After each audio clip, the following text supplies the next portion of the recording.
It's fine. It's just that, you know. Did I skip anything? No, a couple of them I would have just let him kind of expound and don't feel rushed. Okay. Because this is kind of a Well, when he kind of slows down, I jump in because I don't want. Yeah. If you're not going to edit, I don't want a lot of No, but it's fine. It's dull all right that he goes on and on. airspace in there. Because that's when he talks for a while, we get some great stories. In fact, he was telling some really wonderful stories, and that's kind of what we want. Okay. If you can even help him expound. All right, see, well, I don't. Early days, I didn't know. No, that's fine. But yeah, some of these. That's good. Thank you, now. Which may lead off also to Right. other stories that aren't even there, because we No. really want to go in depth and just really just talk and talk and talk as long as you can talk. And Bonanza, obviously, we have a lot.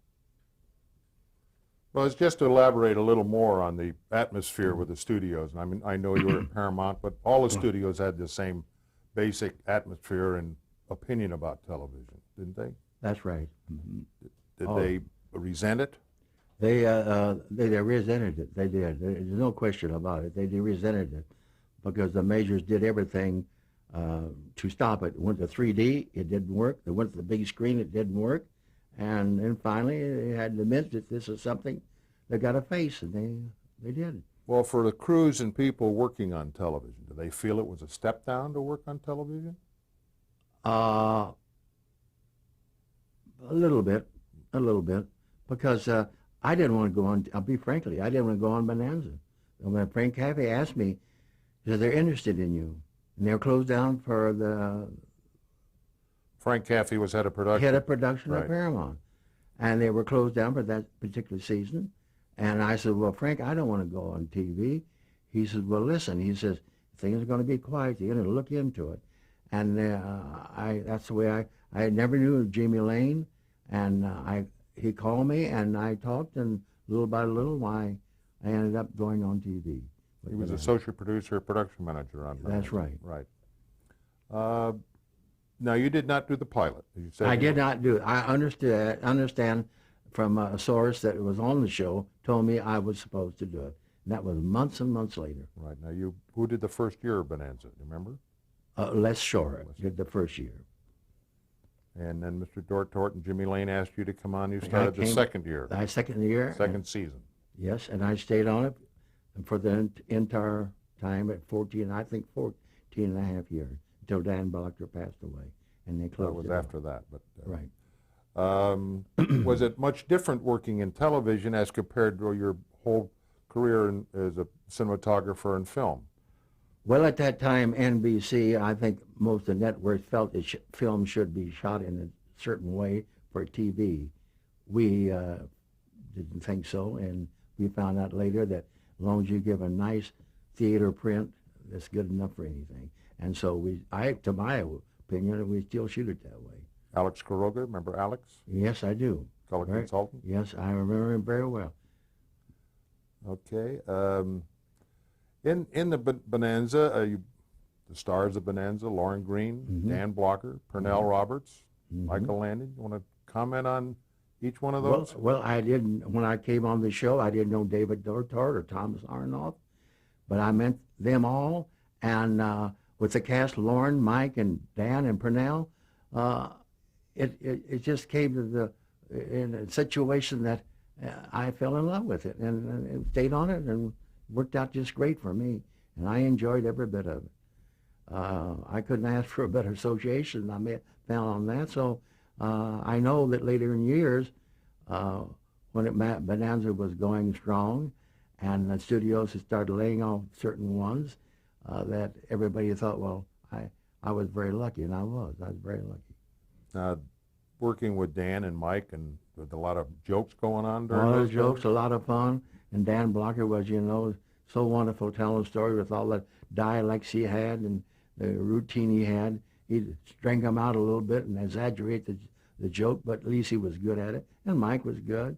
Pernell didn't tell jokes, but Mike and Dan did. Now, working on television, were the hours longer, or how was your work schedule? Well, when we started on Bonanza, they were working very long hours. And we whipped it down to where we're going, finally got down to going home at 7 o'clock and at 6 o'clock, which they weren't doing before. The first year, they didn't do it. And so we got down to where it was reasonable and comfortable and enjoyable. Now, this being the first color show for the network, NBC, did you spend more time lighting, or was there No, restrictions for not you? particularly. No, just just give it a good rich negative, and that's it. And it wasn't. To my knowledge, I didn't. I don't recall. They at first they wanted every scene they wanted a white reference. That became a problem because in every scene you could not put a white reference in it. Explain that. Why did they want that? They wanted that because when they wanted to bounce the color, they had wanted something to bounce it to, so white was their perfect. And now if green is green, they look at the white and said, well, that looks green, and it helped them bounce. And that was the purpose of having it, but you could not have white reference in every scene you shot. Mm-hmm. So we did away with that.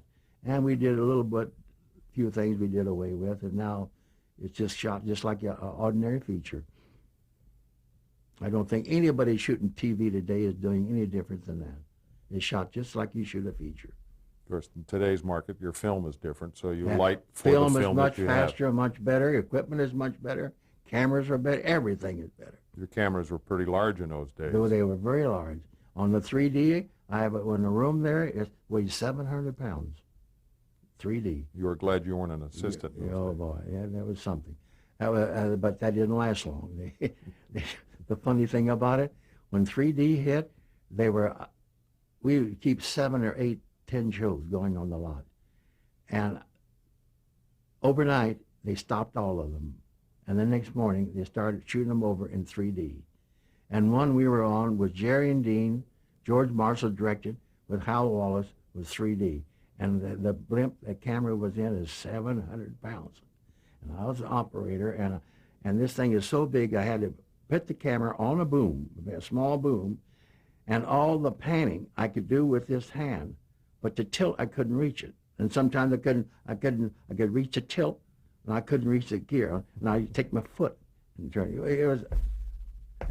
It worked out all right, but still, we shot the whole film in 3D, and it never released in 3D. It released standard. Mm-hmm. We shot it both ways. But your television equipment, was that any different? No. No different. Lighting was Well, no different? yes, only one thing different, the aperture was different. The ground glass was TV ratio. Mm-hmm. So it's different. Your work week, you said, wasn't any... No, we got whipped it down to where was going home at 7 o'clock and 6 o'clock, but they were up to there. They were going home at 10, 11 when they shot the pilot. But working those long hours, they had a lot of time to fool around and have little jokes. I don't know what they were doing, but no jokes that you can remember with Dan and Lauren? Oh yes, I can remember a lot of jokes. Well, tell us a couple. Well, they were some cases not very nice to hear, but good jokes. Because Dan particularly, he was so good at telling jokes. He loved to tell them.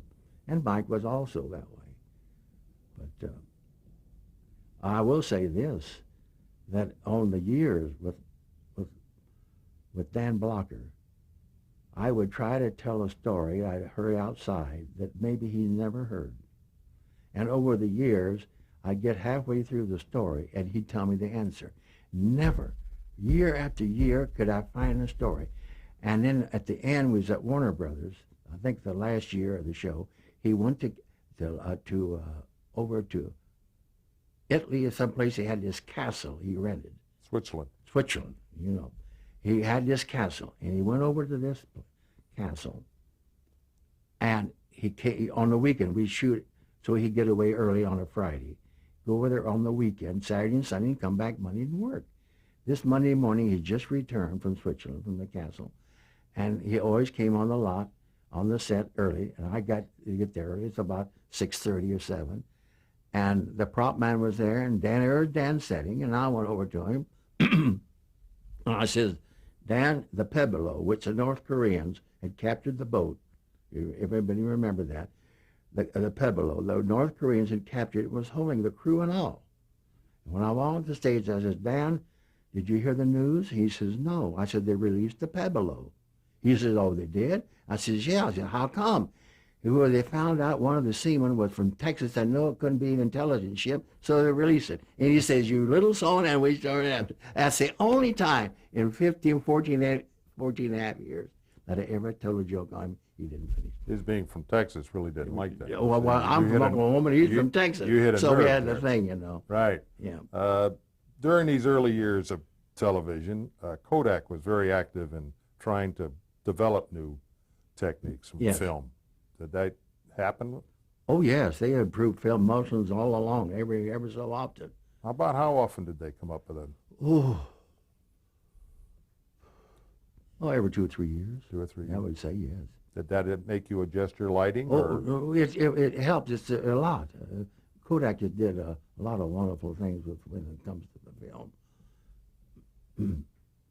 To my opinion, I've always stuck with Kodak and never switched. I always stayed with it. A lot of the cameramen use other films, but I know. The technique of lighting and things of that, did it gradually become that you could work faster? Was that Oh yes, important? you could do smaller units. You could work faster. The emulsion was faster, and you had a ratio. It was much better working conditions, a little easier and a little faster. But still, that's up to the individual how artistic he wants to get. That's with the director. Yeah, the director wants to go a certain way on a certain sequence, and you try to give it to him.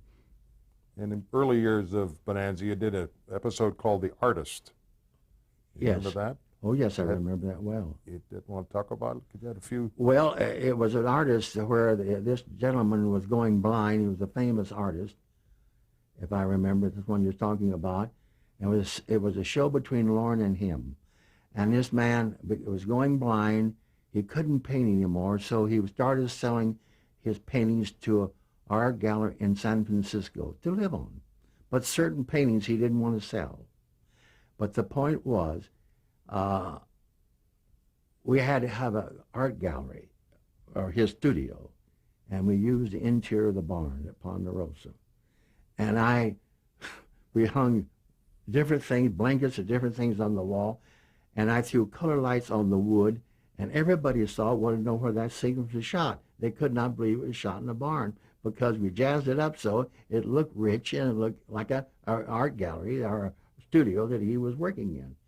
And but it was actually, we shot it in the barn, and there was the thing about Ponderosa and Bonanza, it was in the period where you didn't have a lot of color to work with.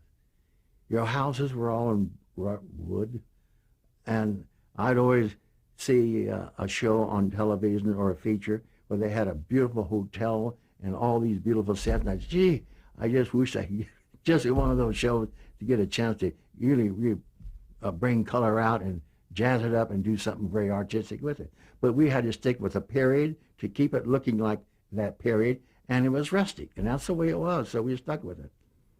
Well, did you created your mood? We created a mood that With way. lighting. But as far as getting a lot of beautiful sets, we didn't have. Once in a while, you'd find in a hotel that we had in Virginia City or somewhere that you had a chance to, do a little artistic work with color, but not much.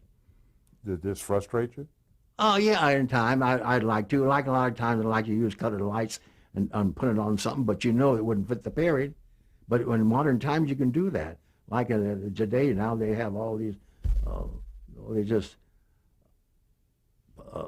many opportunities, many chances. I see it just show after show where they had the opportunity to really cut loose and do something. But we didn't on Bonanza. Just had to stick with it. Now, working in television, you'd been used to the big screen of a motion pictures. Yeah. Working with television and seeing your product on a 19-inch monitor or Yeah. whatever people had in those days. Yeah. Did that frustrate you? Yes, it does. It still does. The color quality? It still does. I always say something here more like I tell you, because people, you go in their home, their sets are all adjusted differently. And sometimes on Bonanza, and I know it's with the other cameramen too, you get lucky and you go out on location and you get, for the time you have to shoot the show, the amount of days you have, what you have to work with, you get a pretty good looking show. And you kind of feel proud of it. Say, listen, for what the time we had on this, it's a darn good looking show. You see the answer print, you see it in the theater on the screen, you're happy with it. Somewhere along the line, you're in somebody's friend's house, you see the show, and you want to throw up. It looks horrible. It just looks horrible. So that's the way life is today. And you lose definition from a theater screen, television, about 50% of it. You actually lose it. It's not 50, it's close to it. Well, I know for a fact that Alex Quiroga, who was NBC's color consultant, Yes. thought very highly of you because he never had to play with the negative. It was always there. Well, that's very nice of him to say that. Very nice. But if it's on the negative, it should look good. it should look good. Yeah, that's absolutely right. It's only negative you got it. You got it. I'd heard that from an old newsreel camera years ago. You see, if you got it on the negative, you got it. He says, I got it. You got it. Yeah. Did Bonanza, being a Western, had to go on location a lot? Yes, we did. Sometimes. Was that interesting? Would that Yes, make it it more was. difficult? It was, well, it depends. If you go on a location, the weather turns out pretty good for you, give you a break, but sometimes it doesn't. And as you know as well as anybody, that weather can change. Like it did up at Big Bear one time, the bottom of the lake up there. We had 2 inches of rain in 20 minutes, That's as I right. recall. That's right. And I never seen dust, rain so hard and mud and dust come from mud. I never in my life saw that. When the trucks were trying to pull out, it was dust, but it was muddy as it could be. Working in location in the early days and moving equipment, that was quite a chore, wasn't it? Quite a chore for you, yes. For you also.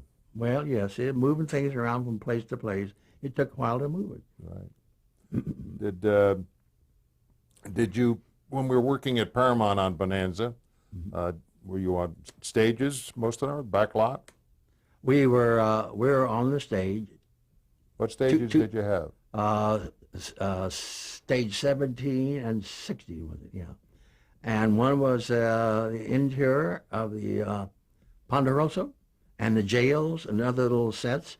And the other stage was for the exterior of the Ponderosa, the barn, which also was converted into many extra scenes, fights or whatever they wanted to use it for. By blocking the barn and blocking the Ponderosa, it now became a forest or whatever, a desert. We even shot a desert. I've been told that they took photographs in the early days of Lake Tahoe and the surrounding communities and then painted a backing to match that. Yes. And that backing was so good, Kent, that it looked so real. And we had a one scene, I think it was on The Artist, where they're on the desert, and Lauren Green, this man, and Lauren walks away from this fellow. It's a night scene. And the director turned to me and he says, how far can we see him go across that desert? And so I said, okay, let's try it. And so we lit the set so there's there backing, and Lauren started walking, and he walked from the camera across this desert, and he went right up to the backing and stopped. But it looked like, on the film, it looked like it went forever. But he walked clear of the backing so we didn't see his shadow on the backing. That's a wonderful backing. Everybody thought it was outside. I said, no, it was shot on the stage. They didn't believe it. They couldn't believe it. You shot the Western Street at Paramount? Yes. The famous Western Street with the mountain? You know, it's a mountain and the pigeon fly on it. that was here they had this beautiful mountain there was scaled to the set, and it looked like a big mountain, but every once you see a pigeon instead of land on it, and you see that it looked like it must be an eagle from way out. I don't know what it is, but that didn't happen very often, but it did occasionally.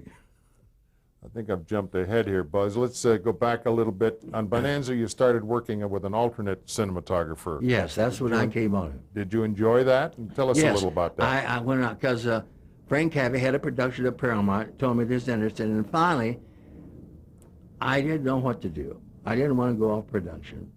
And frankly, I talked to some of the crew, and the crew, it was hours I didn't like. So then Billy Snyder from Disney Studios, they had consulted him to do the show and alternate. and I understand it was Frank Cappy's idea. I don't know who, maybe you know better, but somebody came up with this idea, alternating. And after looking and spending weeks thinking about what to do, Billy Snyder asked me one day, I said, Billy, what do you think? He said, well, I like that alternating. I think I'll try it. I said, if you do, I'll do it. So we did. And he stayed that 1 year, went back to Disney. And then, you know, what happened on the other side. And I stayed the whole 14 and a half years, luckily. Well, how many days a week did it take to shoot a show? Well, we at the beginning, we started sometimes 7 days, then we it down to 6. And In alternating, that gave you time to prepare with the other that director. alternating was wonderful. That is one of the best things I think, Kent. It gives you a chance to get the script, you get with the director, you can talk with him and go out on a location survey, go to the back lot, talk things over. Now when you're ready to go, you got a pretty good idea what to do. And you save a lot of time by it. I think it's the only way. No one did it, but I think it's the greatest. Not too many people do it today. You know. No, they don't. Because I had a lot of directors that worked on Bonanza, and they told me, you know, I mentioned to the producer on the show, the other shows they do, and no one did it. But the directors would tell them, it's great. Did you also work with the art director and wardrobe Oh, yes, people? everybody. That's the one of the things about it. If you get with the outfit, with the unit, and it's a fun thing when you all get together and you contribute what you can do and somebody else. It's a fun thing. It's just great to work together.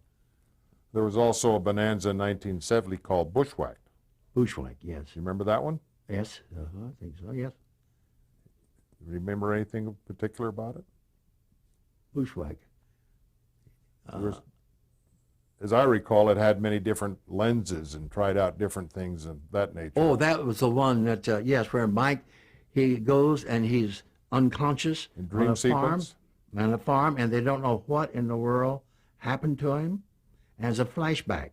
And the flashback, they see, it's impressionistic. They see it, but they can't tell what happened, but they can see images moving around, and little by little it gives them a clue of what actually took place. And Bill Ward was the director on that. And we were supposed to leave for Tucson the next morning. The day before, he came to me and hit me with this idea, what can we do to in this scene to make them don't know who it is, what's happening, but you're doing it. I said, well, I'll go to Paramount. I went to Paramount, and everything at Paramount was gone. There's some optical glasses and things that I was going to get, and then everything was gone. It was ripped out because Paramount was now gone to Golf and Western. I had nothing. So I came back, and Pettibone, our prop man, I said, Pettibone, can you get 2 pieces of thin plastic this size and get it ready tomorrow morning? When I come in before we leave on the plane, the director, Billy Ward and I were leaving the next morning by plane to go to Tucson, that we can press it and do it. So Pettibone, which is wonderful prop man, just wonderful. Special effects. Special effects. He came into croquet balls, he cut them in half, he laid them on this board, and you always see the half of the circle, and we 2 of us put gloves on, we took this plastic and we warmed it, and we got it so hot that we put it on and pressed it and made it. And I held it up, and we had 2 sheets. And I said, put it on the truck, bring it to Tucson. Now you remember the night we made tests and we didn't know what we were going to get, and you run around out there on a plane out at Tucson, an open mountainside, and we shot you for the first time to see what kind of effect that we're going to get. And that's what we did, the whole show. And it worked out fine. Yeah. It worked out very fine, very good. Mike Lannon saw it. He said, what you guys could be, this gag we put in front of the lens was pretty gruesome looking. And Mike said, what the heck are you guys doing there? But he found out later that it worked out. Also, it's important for you to know the script, and very important, I think. You contribute what you thought would make a script. Just my end of it is just, you know, it's fun to say if you have an idea and you can do it without taking up too much time, and photographically it's going to help the show, help the performance of the people. It'll add a little look to it. They'll give it that little added more look to make it more believable and more interesting. You have to director listen, and you talk it over with him, and sometimes you'll say, God, let's go for it. Now that's fun of it, and you go for it. And That's the fun of the business. It's to get together, and it doesn't happen too often, but when it does happen, it's very valuable, very valuable. Working on locations, I know that you're subject to the light. The weather and Sometimes you everything. have sun, sometimes you don't. That's right. Do you like working in an overcast day? If you could make it balance what you've already shot, but yeah, it's great. But sometimes you can. It's just sometimes like a night scene. If you get the light right, you can do a pretty good day for night, a day for night. But if you don't get the right light condition, you can do a very lousy job. And if you get the light You just need bright right, sun for a day for yeah, night to give and you it the has to shadow. be cross. You have to be a cross light certain way on wherever you're shooting, a building or tent or cabin or whatever it may be. If the light is helping you, you can do a pretty good job. But otherwise, it can mess you up. Day for night, they like to do that because saves a lot of money. And I know that the one scene that we shot on Father Murphy. Was it Father Murphy? Yes, I think it was. Pilot. That was Bill Claxton.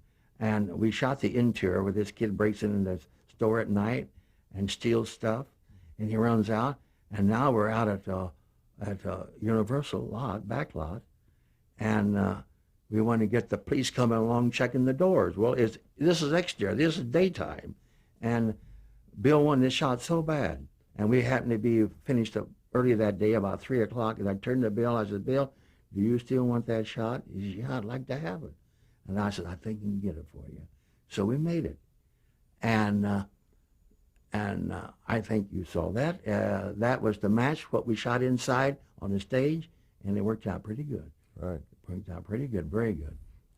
Through the 14 years of Bonanza, did techniques change a great deal, do you recall?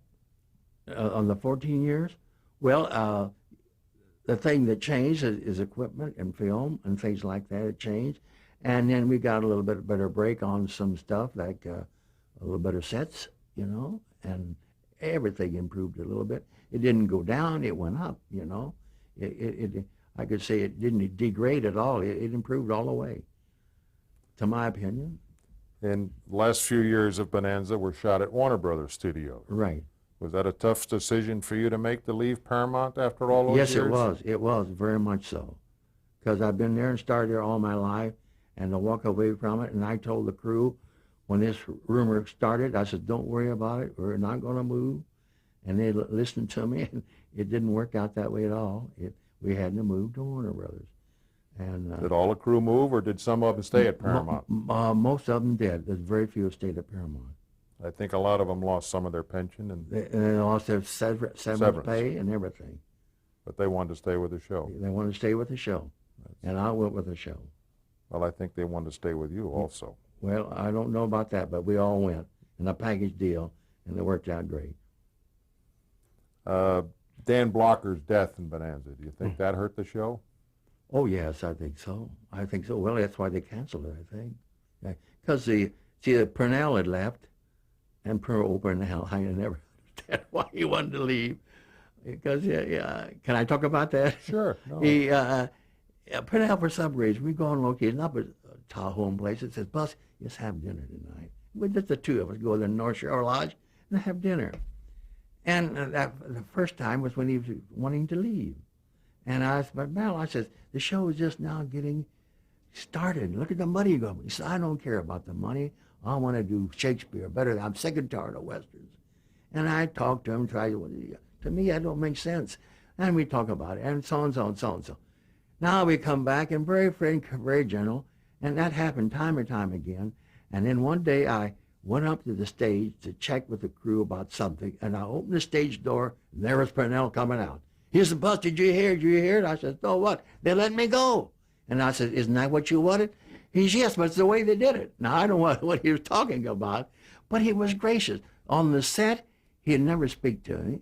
But on the public, I'd bump into him places. He was as gracious as he could be.